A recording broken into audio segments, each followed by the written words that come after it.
Dhagaa tokkoon simbira lama jedhan shamarran keenya kan mana madaamii yookiin mana arabaa keessa hojjetan daqiiqaa 20 hanga 15 jidduutti maadiyaatii ofirraa balleessuuf guyyoota muraasa rifeensa keessa laaffisuu fi babbareechisuuf warri biyya jirtan sa'a tokko ofirra. Assalaamu alaikum warahmatullaahi wabarakaatu.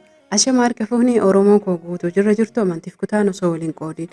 Hundi keessan warroonni rakkoolee kana qabdan karaa salphaa ta'eef haala salphaa ta'een furmaata isaa namoonni fuulli isaa finniisa akkasuma mootuyyuu maadiyaatii fi shuntuura yookiin dulluma umrii malee ija jalaanis ta'e furmaata karaa kanaan fayyadamtan taananiin argachuu ni dandeettan. Namoonni maatii koo haaraa taatan sabskiraayib gochuun warri maatii koo taatan ammoo mallattoo laayikii cuqaasuun akkasuma hiriyoota keessan akka irraa fayyadaman qoodaaf isiniin jedha. Kan asitti argitan jeelii rifeensa keenyaatiif hojjannee akkasuma fuula keenya akkamitti fayyadamuu dandeenya kan jennuuf talbaadha kan hin qabadhee dhufe.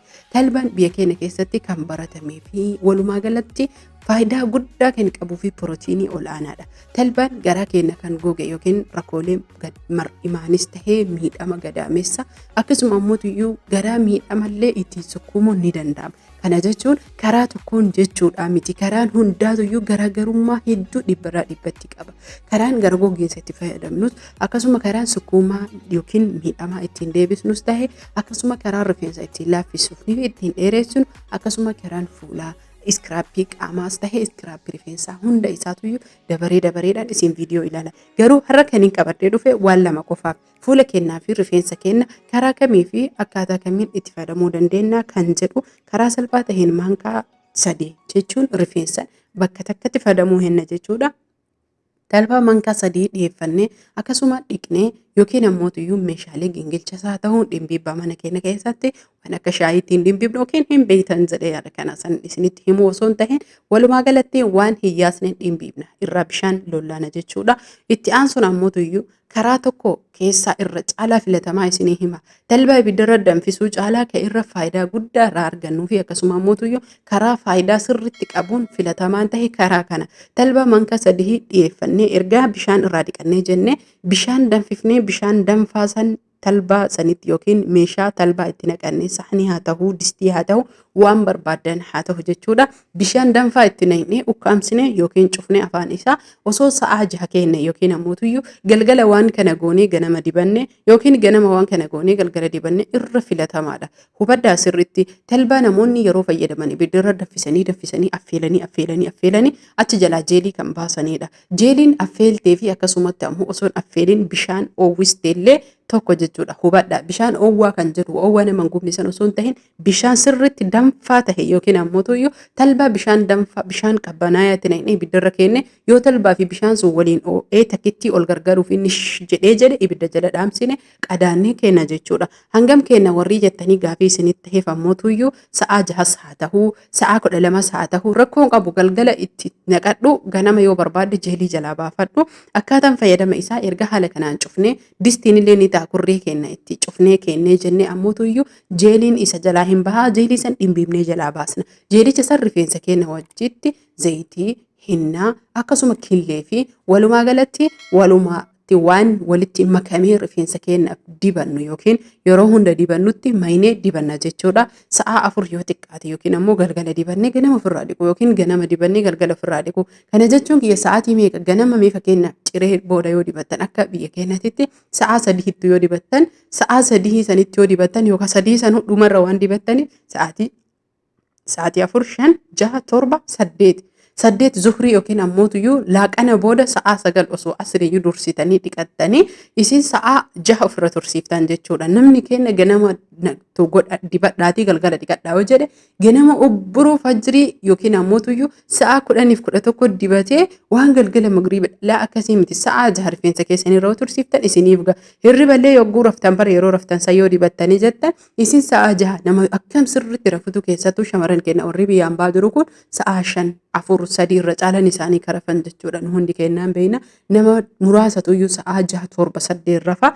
Kanaaf haala kanaan fayyadamaa isiniin jedha rifeensa keessan fuula keenyaafillee xiqqishuu ammasitti maankaa irratti argitan jeelii wama haganaa tana fuunee qopheeffanna jechuudha. Fuula keenyaaf jeelii talbaa akkasuma ammoo talbaa dheedhii isaa akkuma finne ni daayina isas maankaa tokko dhiyeeffanna. Hubadhaa rifeensa keessan talbaa jeelii kan akkanumaa fiddanii rifeensa keessanitti yoo galgala akkuma qibaatii dibattanii feestaala itti hiitanii shaashii gubbaan hidhattanii bulchitanillee hedduu baay'ee filatamaa fi sirriitti rifeensa keessan laaffisuufis ta'ee dheeressuuf ciccitiinsa dhoorguu fi walumaa galatti forforiilee isinirraa qulqulleessuuf hedduu isin gargaara. Hordoftoota fi kabajamtoota kiyya. Rifeensi guyyaa 2-3 keessa yookiin baatii 2-3 keessa kan dheeratu miti. Rifeensi ji'a 1-3 keessattuyyuu saantii waan jechuun dheerate jettee ati hin tilmaamne garuu karaa saayinsiitii fi karaa tooftaa siisteema itti fayyadamtanii yoo safartan argachuu ni dandeettan. Karaan tooftaa siisteema nuti ittiin fayyadamnu osoo ogeessa fayyaa bira hin dhaqin rifeensi keenya gaafa dheerachuu barbaade dagaagee bifa tolee jalaa kan hedduu hammaate yookiin baay'atee ol yaa'uu fi akkasuma ammoo ijaa yoo laaltu akka goofareetti wal qixxaahee kan deemudha yookiin ammoo kan dura walaa badee akkasuma ammoo ciccitiinsaaf saaxilamee jedhe daarii irratti kan deemu isin gaafa akkas ta'e daarii suuta maqasiin wal qixxeeffataa deemtanii rifeensi keessan haala saniin dheerata malee takkitti man dheeratee du'i dangahu. Waa'ee rifeensaa kana haasahamee waa irraan dhumu walumaa galatti rakkoon kenna hedduudha rabbiin waa laaffisu. Jeelii reef argitan san maankaa xiqqishuu sukkaaraa takkitti qopheeffanne asittis talbaa maankaa sukkaaraa takkitti qulqullinnu qopheeffannaa. Kana jechuun kiyya amma qulqullinna fuula keenna namni fuula kana dibata dubartiin keessattuu hubadhaa hundi keessan warri hin heerumin warri heerumtan warri hin dahin warri deettan hundi keessan isin fayyada. Dubartiin hattan waggaa 15 keessa jirtu bilbila harka qabatte viidiyoo kana dhageette boruuf si fayyada itti fayyadamisiin jedha. Talbaa fi harcee boqqolloo asitti argitu kana akkasuma jeelii talbaa qofa itti maytee yoo sii danda'ame bishaan abaaboo yookiin ammoo bishaan abaaboo yoo dhabdee jettee karama salphaa ta'een bishaanuma keenya yoo itti dabalte yookiin aanan dhangala'oo biyya keenyaa maankaa tokko itti dabaltee waliin laayixee akka kireemaa gootee fuula kan kee sa'aa tokko yoo ofirra tursiifte. Kana jechuun fuula nyaatan hojjatte fuula meekaappii dibattee ala dhayite awwaarsi dhaawale laa abadan isaa miti. Fuulli kee waan tokko qabaachuu hin qabu. Saamunaan sirriitti dhiqattee fuula kan kee walumaa galatti sirriitti saamunaan ofirraa dhiixee erga fuulli kan kee gogee jeelii kanatti dibdee hanga inni sirriitti gogutti jeelii qofa osoo hin tahin talbaa daakamaa maankaa sukkaaraa tokko harcee boqqolloo sukkaaraa maankaa sukkaaraa tokko yoo harcee boqqolloon arganne harceen haayisa harceen qamadii hundi isaanii ta'a jechuudha. Hubadhaa sirriitti ufitti dibdee fuula kan kee sa'aa tokko ofirra yoo tursiifte torbaan keessatti yeroo 2 yoo fayyadamte yeroo ulfallee fuulli isin badu walumaa galatti jijjiirama hormoonii hunda kan isinirraa qolatuu fi yookiin ammoo isin fayyadu jechuudha. Hayyee nu shamarran mana arabaa jiru mana madaamii jirra mee akkamitti fayyadamuu dandeenya? Madaamiin teenatti dhifne maaliif sitti hin dhifne? Mataan madaamii dubartiidha. Dubartiin tolfachuus bareechifachuus akkasuma hojjachuus ni beeyti ni feetillee teenya dubartiin keessattuu jechuudha. Hubadhaa isin hin sodaatinaa. Isintu sodaata malee madaamiin teessan dubartiidha. Tolfachuun isaan bar marfeedha. Rifeensa marfee waraannatanii rifeensa dheereffatan, marfee waraannatanii taa'aa baafatan, marfee waraannatanii harma wantoonni isaan hin goone maaltu jira? Dullattiin fuullisii gogaa waliin shuntuuree jedhee bar waan uumamaa kana dibachuu hifachuu irraa isaan uumaa isaanii hojjechuu waan hin jaalanneef marfeen fayyadaman jechuudha. Haala kanaan fuula keessan warri mana madaamii jirtan akkanatti waliin laayixanii ni argattanii booddeessanii ammoo daa'ima shuufi. Talbaa jeelii talbaatii fi talbaa daa'ima waliin mayitanii dibattanii kaamiraan hanga barbaade dhibba jiraate kaamiraan haa jiraatu. Kaameraa wanni si sodaatan maallaqa keessaniin bitattan maallaqa keessaniin fayyadamtan yeroo rafuuf deemtan san walakkaa sa'aa dursaati mana fincaanii isaanii qulqullaadha. Mana fincaanii seenaa fuula keessan dhiqadhaa booddeessanii ammoo fuula keessan ofi dibaa daqiiqaa 30 ofirra tursiisaa yookiin 20 ofirra tursiisaa galkaan dhiqattanii maal jettanii rifeensa filattanii akkas jajjettanii inni isinirra daqiiqaa ofii 20 hin ta'a. Garuu ammootu yeroo san yeroo isa dibattan bishaan xiqqoo oowwaa ta'e baay'eellee oowwaa osoo hin tahin daafii isaan jedhan san argitanii fuula keessan akka dafee fuulli keessan gogaan keessan banamee ofitti faayidaa kana harkisu fudhatu bishaan xiqqoo oowwaa ta'e erga dhiqattanii keessanii bishaan oowwan ofirra lollaatanii dhiqattanii fuula keessan booddeessanii hoo isa kana dibattanii daqiiqaa 15 yoo xiqqaate fayyadama 15 ofirra tursiisaa ofirraa bishaan oowwaa saniin dhiqadhaa booda qabbanaayaan fuula keessan dirqama qabbanaayaan lollaadha. Gogaan baname sun akka deebi'ee cufatu booda sanii ammoo looshinii mana keessan keessatti hedduu barsiisee jira. Baaziliin irraa looshinii lallaafoo niiviyaa kakaabutarii waan fuula keenyaaf biyya keenyatti illee fayyadamuu dandeettan waan mana keenya keessatti baay'inaan argachuu dandeenyu hedduudha. Ka isinii maxxanse isa keessa akka isinii ta'e ka fuula keessanii tahe filattanii warri fuula zayitii qabus haala kanaan filattanii fuula keessan dibattanii hirriba nagahaa raftan jechuudha.